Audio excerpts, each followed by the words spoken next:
The Wise Deer. Long ago, there was a group of deer in a forest. A deer with a gold-colored skin was the leader of this group. His blue eyes were sparkling. His figure said his glory. Not only his magnificence, but he was also wise and skilled. Another deer also lived in the same group as second in command. He also was a magnificent deer. His skin also was glittering in gold color.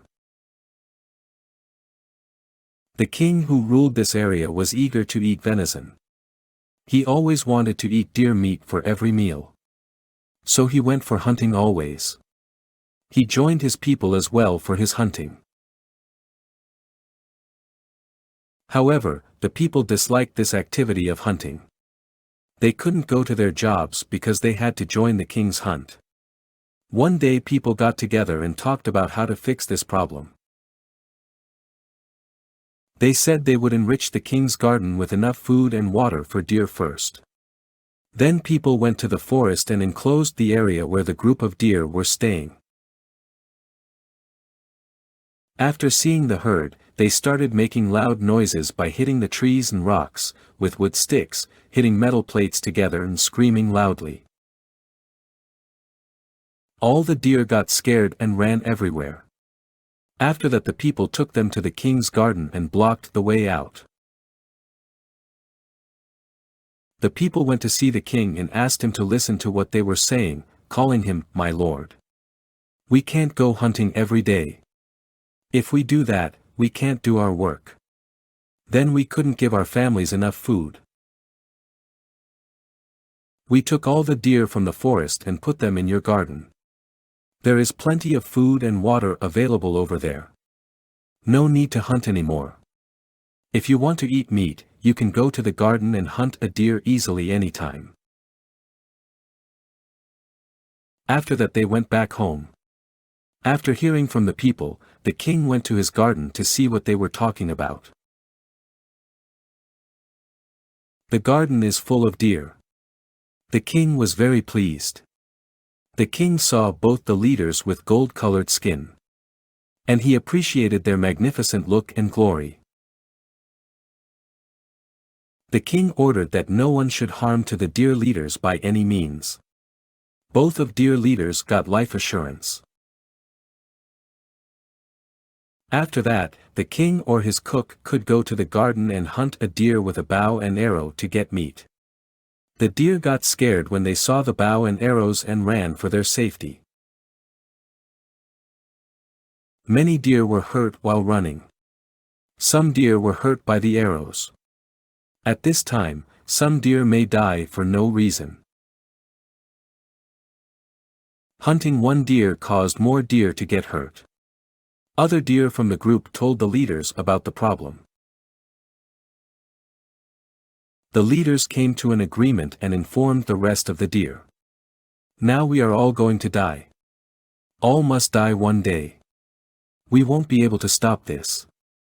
But we should try not to get hurt or die for no reason.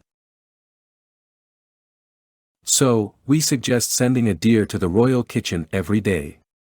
Every one of you will get your date. You must go to the royal kitchen that day."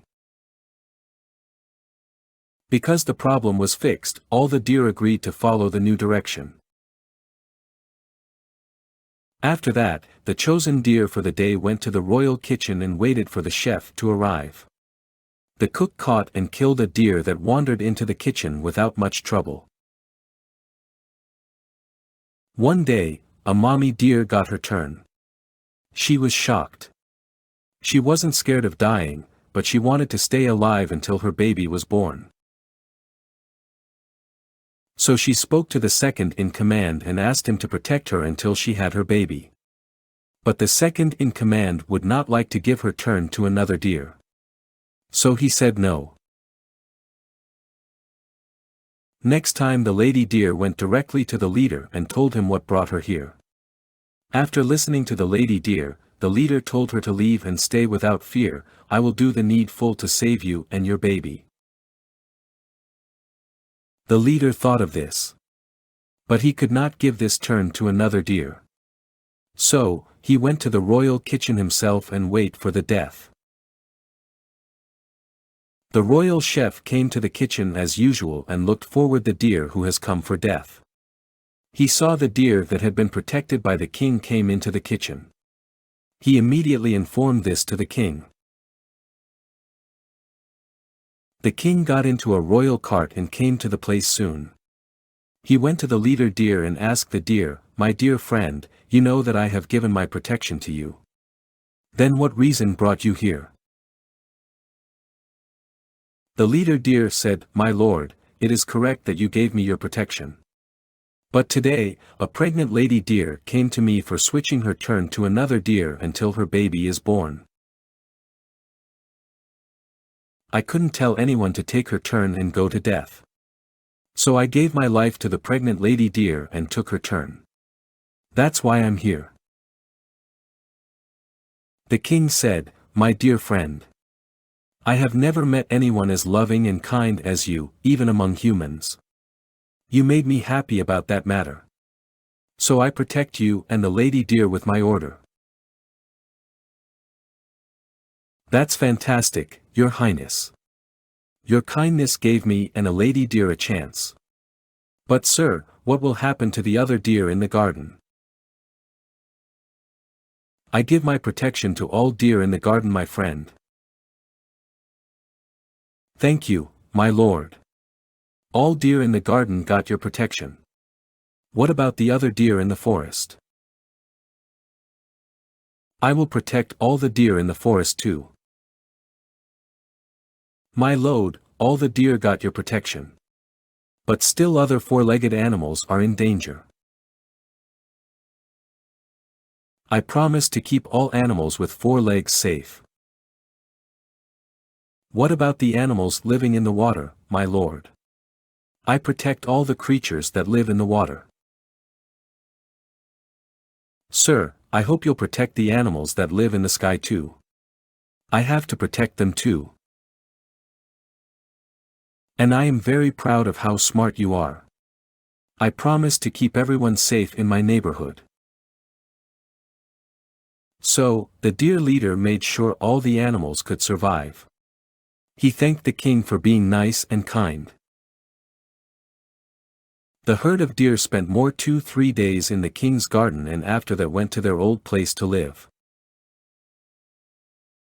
By the time passed, the deer population was increased.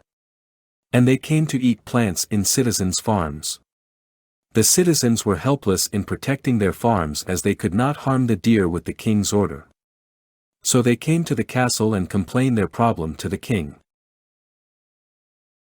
The king listened to the citizens and said in a calm voice, "I promised something to the leader deer. I couldn't change that word in any way. No one is allowed to hurt animals in places where I make the rules. Now, it's time for you to go home and start doing your work." The leader of the deer knew that king's order for the citizens who get troubled by the deer. And understood that the king was keeping his promise unchanged. So, the deer leader gathered his herd immediately and advised not to go to eat and destroy people's crops. And said that you all should find your food within the forest limit only. Thus, citizens' problem was solved. Then, the herd of deer and citizens spent a peaceful time.